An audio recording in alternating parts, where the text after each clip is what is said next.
Happy Thursday morning, everybody. We are back with another episode of Bammers here on our AL.com Crimson Tide channels, wherever you're watching us, be it YouTube or Facebook.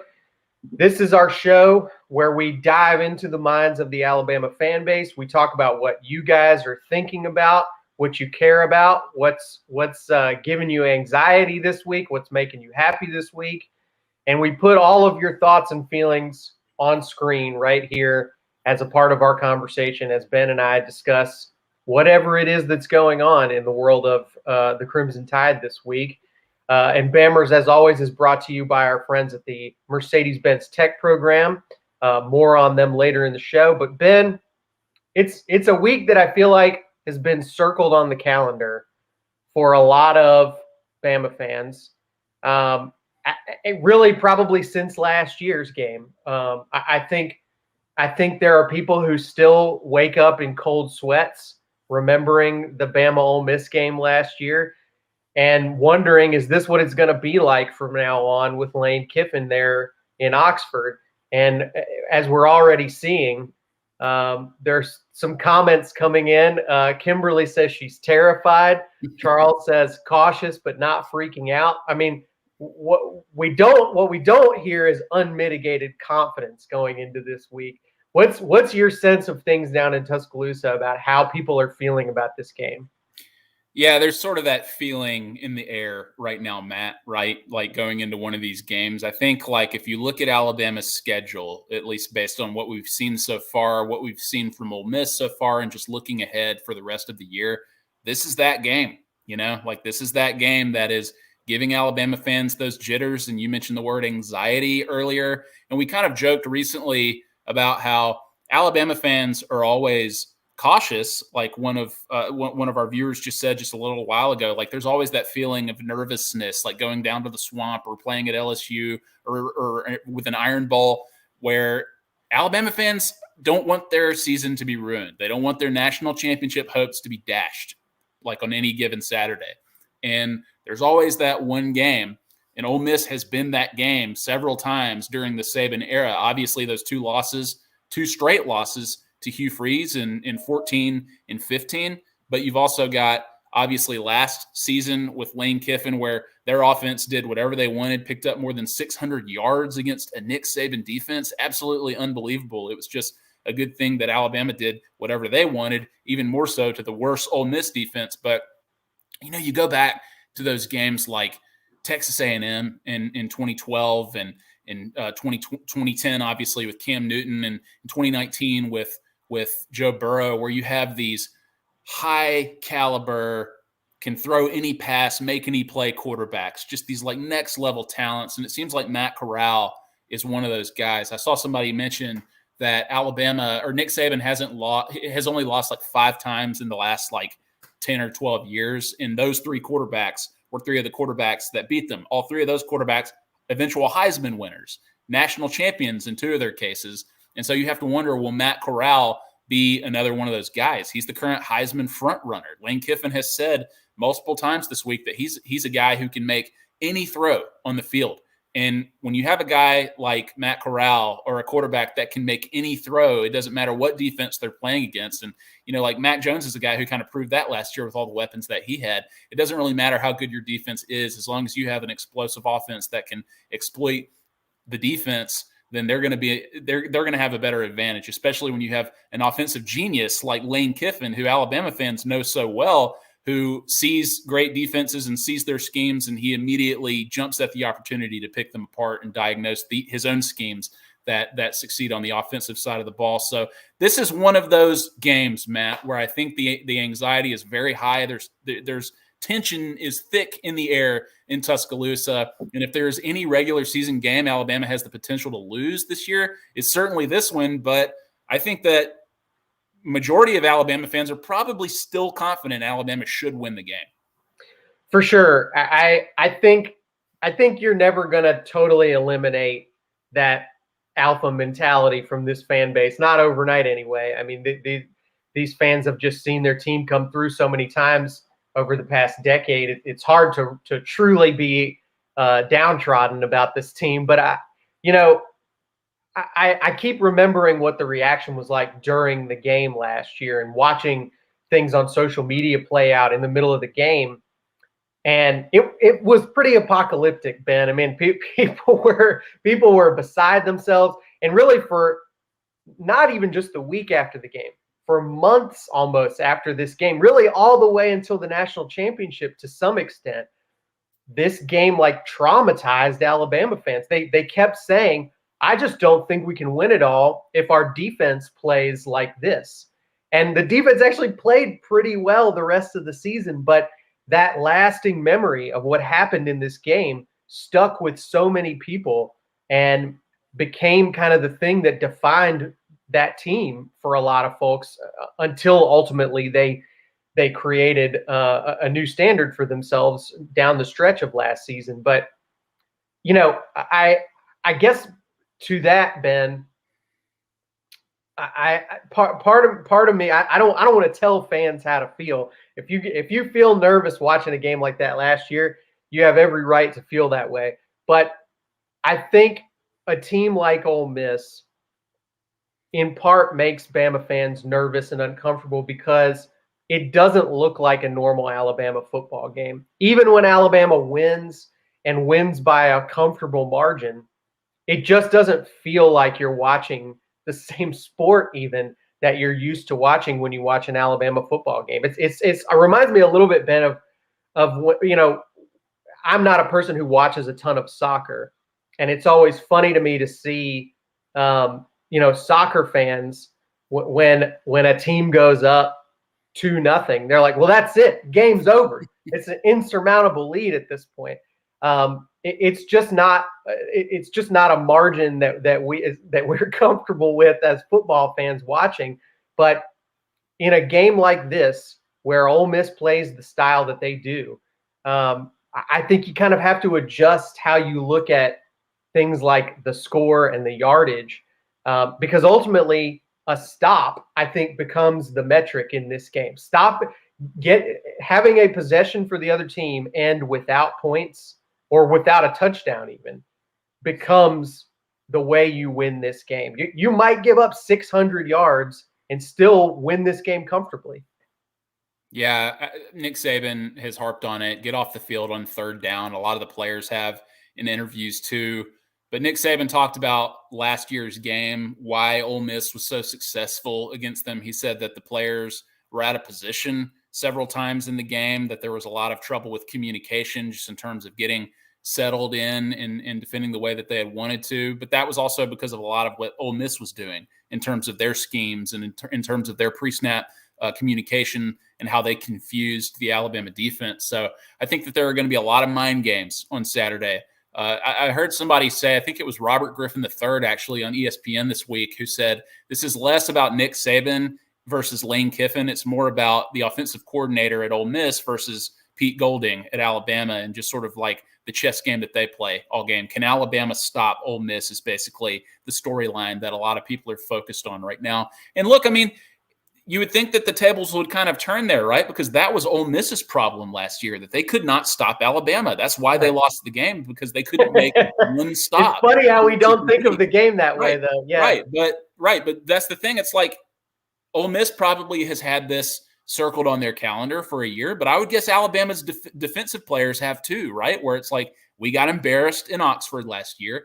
We're going to get right, and we're going to get our revenge on Lane Kiffin and Matt Corral and that offense. So you have to think that they're similarly motivated in terms of this being like a revenge game, even though Alabama won the game. I mean, Alabama's offense won the game, that's for sure. But it's going to be tough. Look, I mean, you have to expect Lane Kiffin's going to want to come in here and beat his ex head coach, right? He's going to be the 1 in 23-1, right? In terms of like the past assistants who have never beaten Nick Saban. Nick Saban's 23-0 against his former assistants. Lane Kiffin wants to break that streak.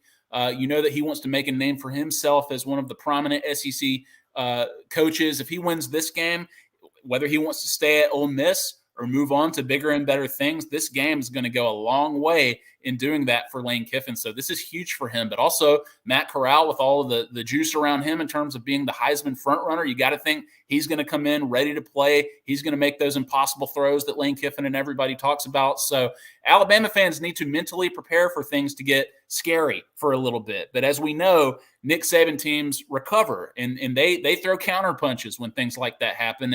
And other than the Clemson game a few years ago, that national championship game, Alabama does not go down easy. So if Ole Miss comes on the offensive and they're aggressive and they start putting up points, I would caution Alabama fans just to relax and act like they've been there before, because Alabama has. If they get down, they come back and they make it a game. But you also have to think Alabama's fully capable of doing the exact same thing. They've got high-powered offense with amazing skill players.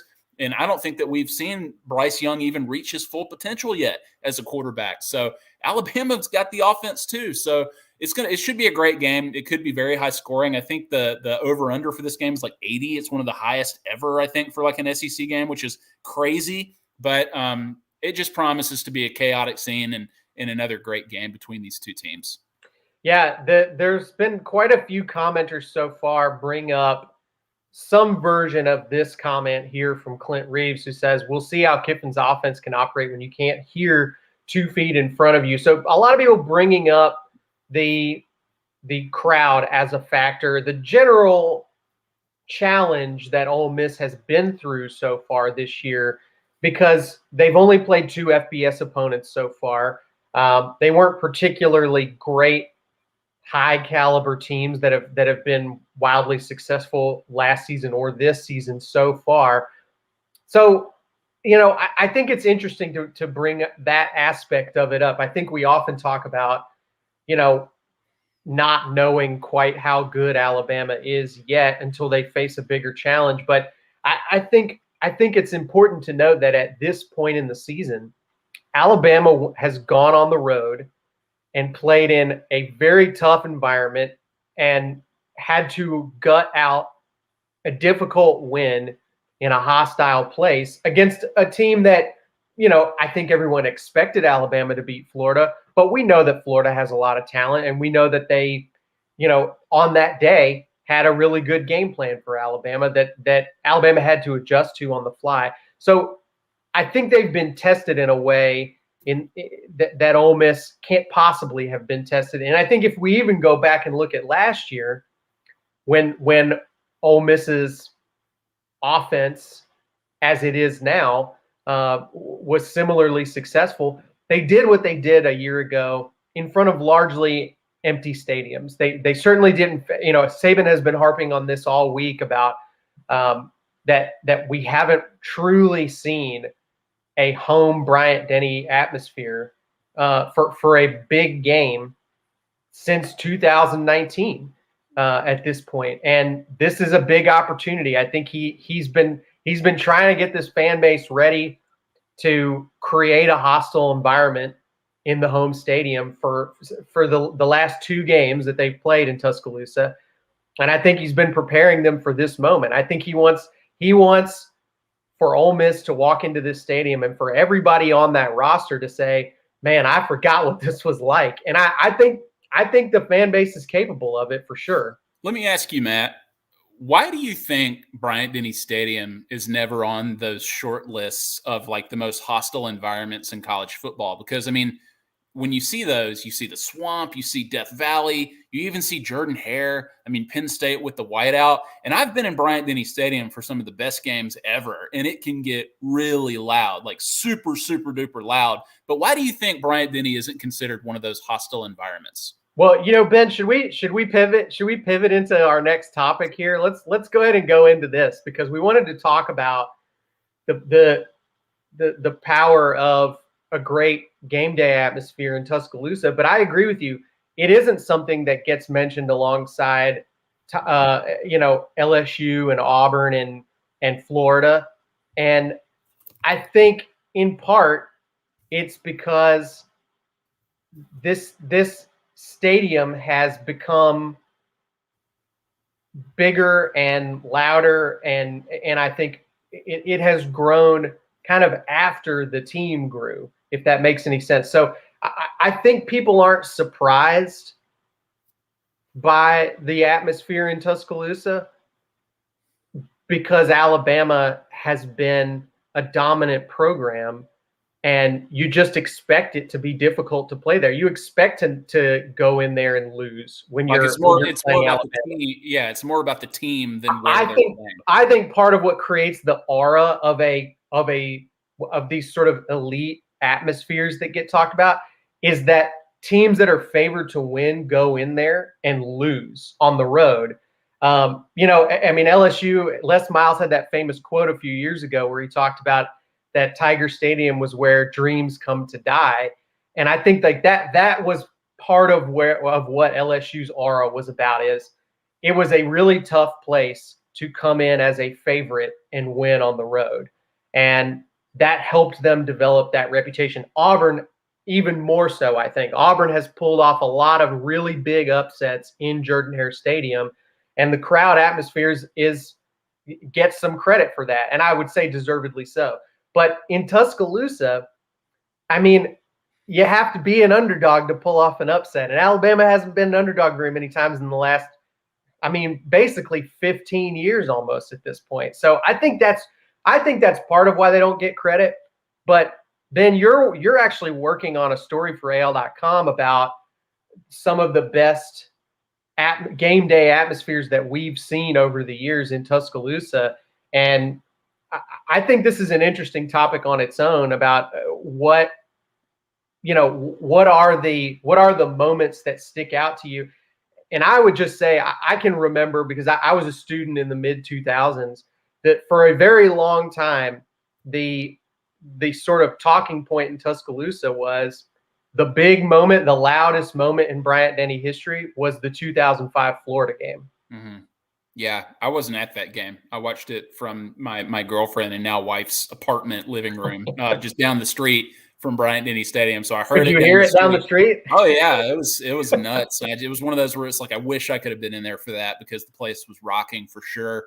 But yeah, I mean, just kind of like looking back during the Saban era, especially, just like what have been those just amazing game day atmospheres. And the reason I got to thinking about this was I foresee this being a very chaotic environment in Tuscaloosa this week. I think that like even after the season ended last year, this is when I circled on my calendar as just being, this is going to be one of the craziest weekends in Tuscaloosa. Ole Miss fans always turn out. They act out in a good way in terms of being good college football fans. They'll be on the quad, loud and proud, doing their hotty toddy or whatever you call it, having a good time.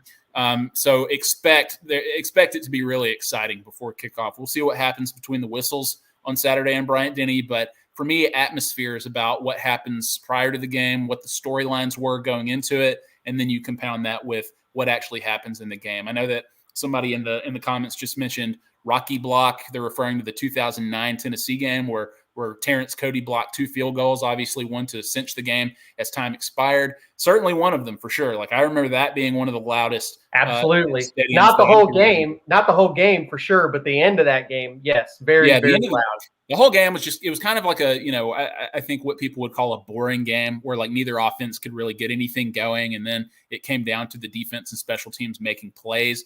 But I think some that I remember, like if we're going back to Saban's first season, there were a couple of games and again, these atmospheres that had incredible buildup. The Georgia game in 2007 was a big game in terms of game day coming to town that weekend. And then I think the game ended, if it didn't end in overtime, I think it was overtime. And I think Matthew Stafford threw a touchdown pass to end that game.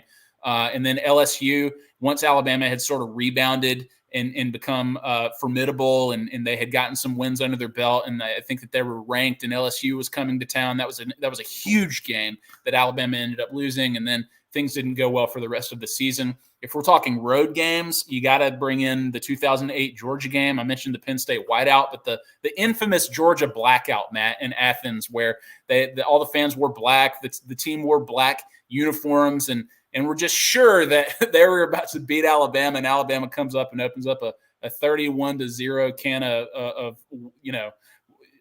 what. One of the most, I would say, almost the reverse atmosphere. And I can't remember which coach said this last week, But one of the players was talking about, we didn't beat Florida, and their definition of why they didn't beat Florida was because there were still people in the stands at the end of the game. That I would say that the blackout game was sort of what began that definition for Alabama of beating a team on the road. Is you want their stands to be empty before the end of the game. Yeah, I don't know if this was a Saban quote or somebody attributing it to Saban, but I think that they had said at some point, like, you look up in the stands and see that they're empty because you're blowing them out or beating them. And it's from the make his that's the quit speech. The earmark of a butt whooping, right? Yeah, is right. What they say. Yeah, so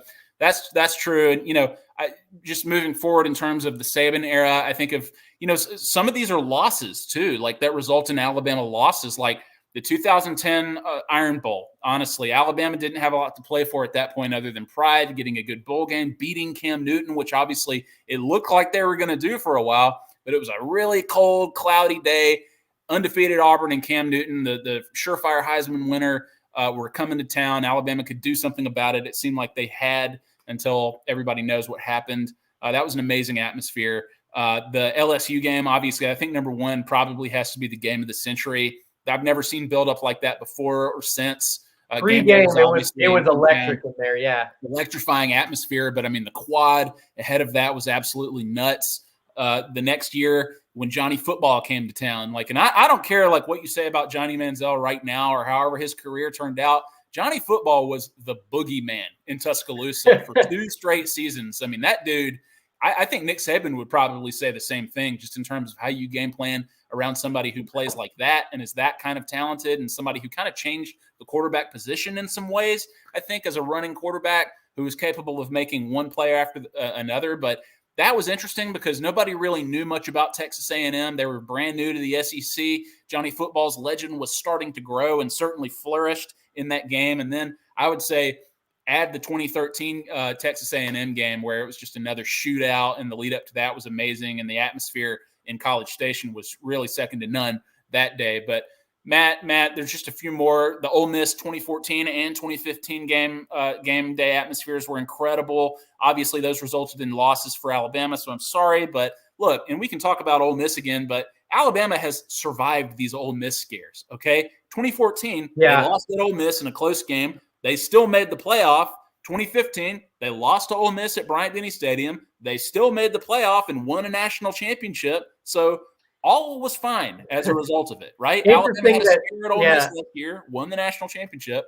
Interesting that Ole Miss has kind of become a parallel almost to what Auburn has been for Alabama during the Saban era, where there have been scares even to the point of we thought that was the end of Alabama's championship hopes for a few of those games, and they've never truly derailed a season for Alabama. There's a story on our website this week about, I think it's called The Night Alabama's Dynasty Died, right? It was after the 2015 Ole Miss loss. And again, that was such a weird game, just in terms of Jake Coker lost the starting job for that game to Cooper Bateman. He came into the game and nearly brought Alabama back, but Alabama recovered, won the national championship, but the rest is history. So then there are 2 more I want to mention, Matt. 2014, do people remember that Mississippi State came to town? Dak Prescott was quarterback. Mississippi State came into Tuscaloosa ranked number 1. Yeah, that's right. Number 1 in the country. And game day was in town. It was a big game, and it was very loud in that stadium. Yeah, it was Alabama was on defense, I remember. It was a good game too. Alabama actually dominated a lot of that game, and then the score I think ended up being like 25-20 or something, and looked much closer than it actually was. But the fact that Mississippi State was ever number 1 in college football in our lifetime is just amazing in the first place. But game day being there, I think the guest picker that day was like Marcus Luttrell from Lone Survivor, so it was just kind of like a crazy, weird, cool atmosphere. And the last one is the one that Nick Saban mentioned, the last big game in Bryant-Denny Stadium, 2019 LSU, right? Like, Alabama lost that game, didn't win the national championship that year. It was a really weird year to be an Alabama fan, to be sure. But that atmosphere was just undeniable that day, just in terms of ESPN College Game Day and SEC Nation were on campus. The place was just gridlocked. basically all weekend. I've never seen a crowd that big. Obviously, the president came to town to watch the game, adding another surreal layer to it. And it was just like a college football atmosphere we won't see again, I don't think, for a few years. But who knows? Maybe we will. Maybe when Arkansas comes to town, it'll be a little different. But now that Arkansas is a superpower, we'll see. We'll see what happens this week. But those are the ones, Matt, that really stick out to me as just being just electrifying atmospheres when something is in the air, whether it's the storylines, whether it's the players that are involved. The stakes are so high for so many of those. It just creates a really special experience when you're in Tuscaloosa or wherever Alabama happens to be playing. For sure. And we've had some good suggestions in here too about, great moments that people remember from Bryant-Denny. Somebody mentioned the 2014 LSU game where I think LSU was possibly even favored coming into that game. Probably not favored, but they were ranked very highly going into that game. And it did not go well for Zach Mettenberger that day at all. So if that's the one where he crawled off the field, that was correct. That was 2013 because that was when AJ McCarron. That's right, because AJ McCarron Nick Saban after the game. Blake Sims game where they won in overtime and Lane Kiffin threw the ball to Brandon Green. So just we could talk about the LSU game. The past 10 LSU games could probably. We'll save that for LSU week. Yeah. We had a comment earlier from Kathy asking me if I think Alabama will get beat in this game. I will say this, Kathy. I got out of the prediction business a long time ago because I realized that I'm terrible at it. And you can only really end up looking like an idiot by predicting what's going to happen in college football. But I will say this. I have spent most of this season so far thinking that Ole Miss was, probably going to have another game with Alabama that felt like last year where it came down to the final possession of the game. And I'll just say without naming names, the people whose opinions that I have come to trust the most over the years and that I hold in the highest regards, over the course of this week, they have all sounded a little more confident in Alabama than I expected them to going into this game. So again, I'm not trying to make a prediction here because you don't want my predictions for me are worthless. But I have been surprised to hear how confident the football brains that I trust the most are in Alabama's ability to win this game. And really what it's mostly seems to be coming from is that they just don't think that Ole Miss is going to be able to dominate at the line of scrimmage the way they did a year ago on either side of the ball. I think everybody generally feels like Alabama's offensive line is in a better place right now than it was a year ago compared to Ole Miss's pass rush and defensive line, and that the opposite is also an advantage for Alabama, that Alabama's defensive front just looks a lot tougher right now than the group that faced Ole Miss last year. I know we all remember the bomb passes in that game from Ole Miss, but Ole Miss really did what they did in that game because they ran the ball extremely effectively on Alabama. Alabama could not stop Ole Miss's rushing attack in that game. And what I'm hearing from people who are smarter than me and know a lot more about football than me is that they don't see this Alabama defense giving up that much on the ground as they did a year ago. But we'll see. We know that Florida just had a lot of success on the ground. We know that Matt Corral can force this Alabama defense to not stack the box and to have to respect the passing attack the entire game.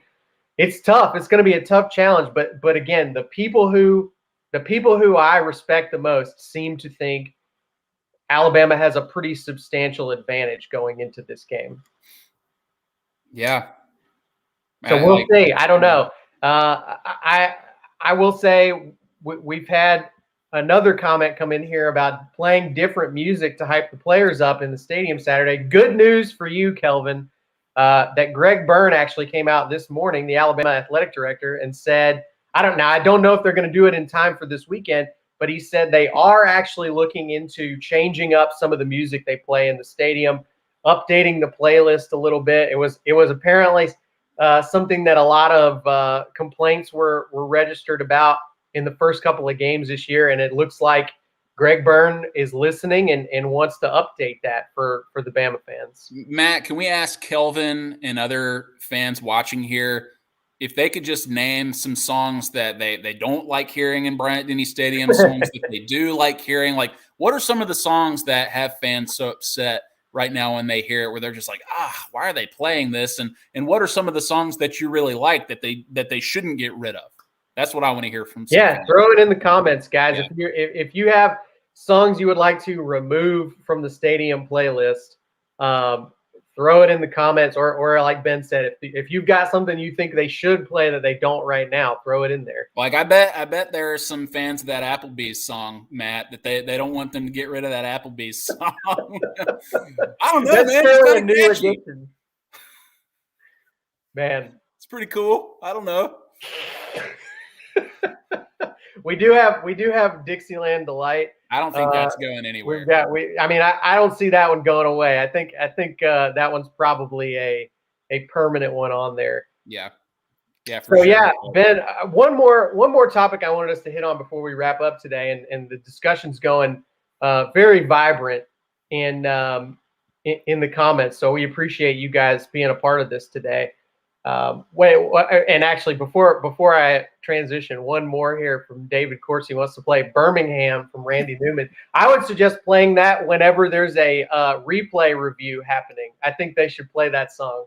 Yeah, that reminds me of my dad. He would always say, you know who they should have for homecoming?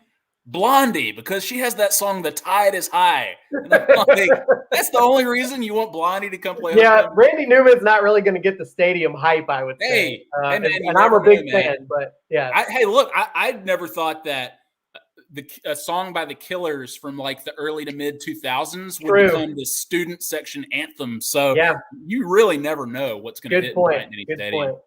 It's like Bizarro World with their playlist. So Ben, the last thing I want to hit on here is another topic that we've kind of referenced a few times before on this show. I know it's something that Bama fans think about and talk about, and people have really strong opinions about this. But there's been a lot of stories this week about Nick Saban and Lane Kiffin's relationship, Lane Kiffin's historical place in the history of Alabama football at this point. He's credited really for revitalizing this program at a time when it looked like they were at the risk of being surpassed and falling out of their spot as the top program in college football. And, I think it's fair to say that Lane Kiffin has taken a program that was in really bad shape at Ole Miss and has at the very least put them back on the map nationally. Ole Miss is being talked about. They're extremely relevant. There's no question that they're in a better spot right now than they were before they hired Lane Kiffin. So the question that I want to pose to you and to our viewers right now and all the Bama fans watching is, we all know that inevitably the day is coming at some point where Alabama will have to figure out who's going to coach this program after Nick Saban retires.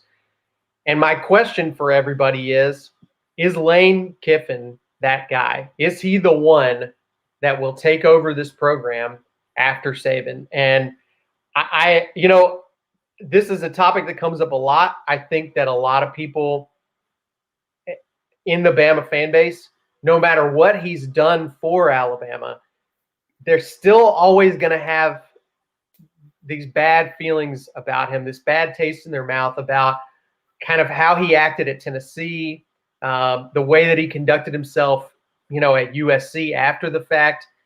I think there are some folks who, and look, frankly, he's a big personality. He is from a humor and an attitude standpoint, very, very different from Nick Saban. But it's hard to deny that his DNA is a part of this program now. He has made an impact on what Alabama football is today.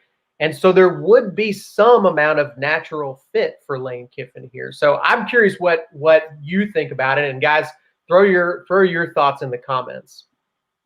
Look, I mean, let's also address the fact that Lane Kiffin's personality and reputation have sort of come up nationally this week when ESPN's Mike Wilbon, on Pardon the Interruption, called Lane Kiffin a clown and basically called his reputation into question, just in terms of when like what he did at the jobs that he had and the successes or lack thereof that he had at those jobs. I think that calling him a clown on national TV probably went a little too far. But look, I mean, that Wilbon and Kornheiser do that all the time, so that's their brand to do that. But I think that there's some merit in terms of questioning the job that he has done as a head coach so far. I think that he still has a lot to prove as a head coach in terms of how he can develop a program, how he could maybe run a program like Alabama. Anthony Bass is that's fine. That's fair. But see, I hear a lot of people who are just like, Lane Kiffin, he should be the guy. He's next in line. I'm not there yet. Like there's no way like I could be there. Like, is Lane Kiffin on the short list right now? Maybe, but it's still like, I mean, honestly, Saturday we'll figure into, I think, how a lot of people feel about this moving forward. Like, if he can win a big game when the stakes are so high, if he can develop Ole Miss's program into a national power, that will be a big deal. And that will go a long way in terms of people having a higher opinion of him in terms of being a head coach, one that could certainly succeed Nick Saban. Yes, he did great things at Alabama. He changed the philosophy fundamentally at Alabama in terms of where Alabama would go as an offense. But and plus, look, he was the architect of 3 straight SEC championship offenses at Alabama. He went to the playoff all 3 years he was offensive coordinator, to the national championship game for that matter, even though he didn't make it to the third one, which is another red flag. And then he won a national championship as offensive coordinator. So the credentials in terms of the success that he had at Alabama speak for themselves. But you also have to kind of wonder what happened there at the end, Matt, like between Saban and Kiffin, where Saban, I guess, I don't know if he ran him off, if Kiffin needed to go because of his FAU job or what. I hope that both of them will speak to that more truthfully and genuinely as time goes on, so we can understand like why things ended the way that they ended, because a lot of Alabama fans, that's a big what if for them with that national championship game. You had the defensive players that were hurt, certainly, but if Lane Kiffin had been offensive coordinator for that game for Jalen Hurts, the guy he had been working with all season, would Alabama have won the national championship if he had been there? So a bunch of what ifs, but Matt, I guess I'm just not convinced yet. Is he going to be on that list of guys that Alabama calls if and when Nick Saban retires here in the next few years? Maybe, but he still has a lot to prove. I do agree that taking Ole Miss to another level than they're at right now would help his case and probably would be necessary to get him to give this fan base the full confidence that he's the right guy. It's one thing, I think, to take a program that's in the basement and make them competitive again. It's another thing to show that you can actually bring them into the realm of being a championship contender. I think in terms of guys who have done that around the country, Kirby Smart, I would say, has clearly done that at Georgia. We know he hasn't won it yet, but there's no question that Kirby Smart has made Georgia a team that can position itself to win national titles. We know that Dabo's obviously done that at Clemson.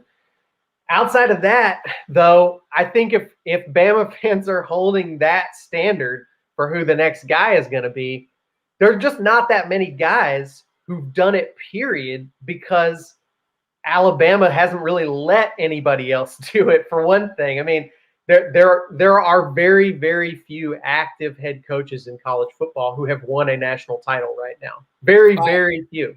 Matt, I look at this kind of like, how the new James Bond movie is coming out and there's going to be a new James Bond. This is Daniel Craig's last. I disagree with Bruce's comment right there. I also disagree with Bruce. Yeah, that would put us back. That would put him back in the basement. But it's like there's going to be a new James Bond. So do you want to hire a famous guy, a famous British actor like Idris Elba, like Tom Hardy to play James Bond, or do you want the unknown? Do you want to take a chance on somebody? Like, do you want to hire somebody who hasn't been a head coach yet? It'll be interesting to sort of like see where they go, because there are the Kirbys out there. There are the Dabos out there who are in good situations themselves. So like, why would they come to Alabama? So it'll be interesting to see where they go. But thankfully, it seems like Nick Saban is a long way off from calling it quits in Tuscaloosa. But with Lane, it's like he's a funny guy. He's got an interesting personality. He's probably like the most self-aware coach that I can remember, just in terms of like how he behaves on social media, his interviews that he does, how aware he is of the media narratives surrounding his program and all of college football and his relationship with Nick Saban. But does that translate to wins on the football field, Matt? That's what fans are going to end up caring about. No matter how funny your tweets are, how many likes they get, if you can beat the big teams and make it to the playoff and win SEC championships and national championships, everybody will love Lane Kiffin. But he's got to prove that he can do that.